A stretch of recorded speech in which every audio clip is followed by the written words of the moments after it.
the makeup out from under my eyes. Classy. Alright, we're back. It's me, Lauren, with another episode of Bedoctrine. Stupid little bits of advice, ironically given to you by someone who has no idea what they're doing.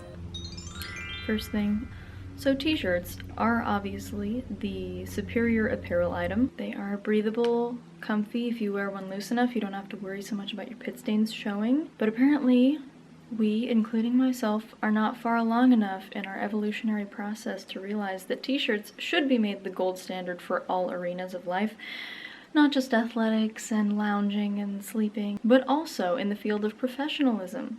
However, an interim option, and you know, I think the attendees of 2008 Warped Tour, of which I was one, had something to say to us, but we weren't listening to their social commentary because they smelled so bad. But, dude, those V-necks. For some reason, the lack of fabric, just like right about here, it's a U-neck, V-neck, a boat neck, or whatever. It makes it look like you chose that outfit with so much more intentionality than if it was just a regular t-shirt. So while t-shirts are not the gold standard, in the meantime, go ahead and just choose a t-shirt that looks like it tried a little harder.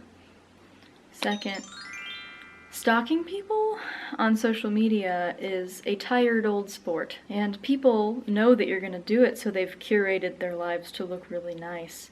However, a better platform, I think, and I think it's more honest and enjoyable and people don't expect you to do it, is Spotify.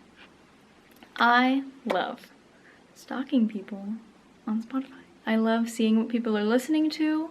Gives me a better idea of how their life's going. Like, she's listening to her sad playlist. I should call her. Oh, Lizzo. Okay, feeling confident, sassy, probably dancing.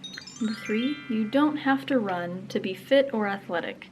No matter how many times I learn this, I have to keep relearning that I will not stick to a running routine, because when I run, I feel like I'm breathing gravel. And I realize there's like probably an adjustment period that maybe I haven't hit yet, but at the end of the day, I don't like it. But there are lots of other activities that you can do that produce like the same or similar effects. Hence, Lizzo.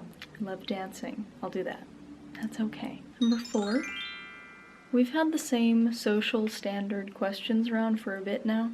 How are you? How was your day? These are broad and sweeping and overwhelming to me, so I think maybe we should make them more specific. Perhaps, how was your last 5 minutes? And this is way more accessible for people like me whose emotional regulators have made their home on a swing set, floating around in zero gravity on another planet sometimes.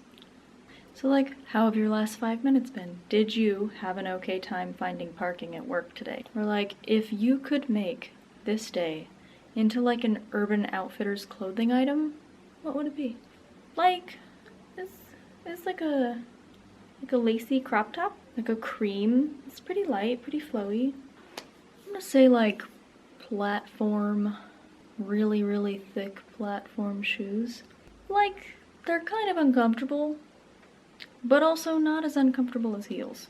And you feel a little unstable, but like, it could be worse.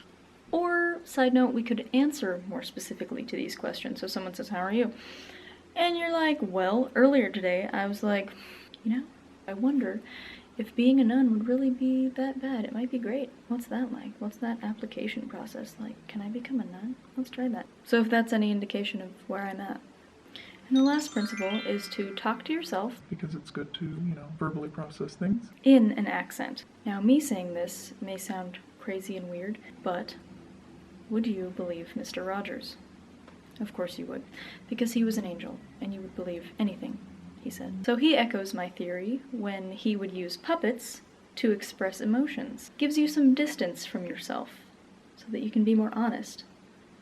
And you can practice your Irish accent. So it's like a psychological and theatrical process. So let's say I went to a party, and I just felt like I was so uncomfortable, and I said some things that I was like, oh no. So I come home after the party, and just normal conversations with me or in my head without saying them out loud in an accent would be something like, I've done it again.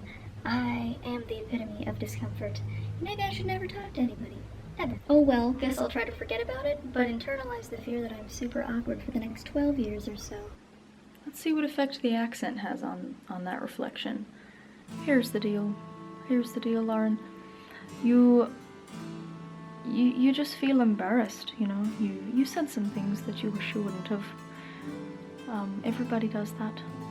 But to be honest, you had a weird day at work. You already felt a little rejected, didn't you?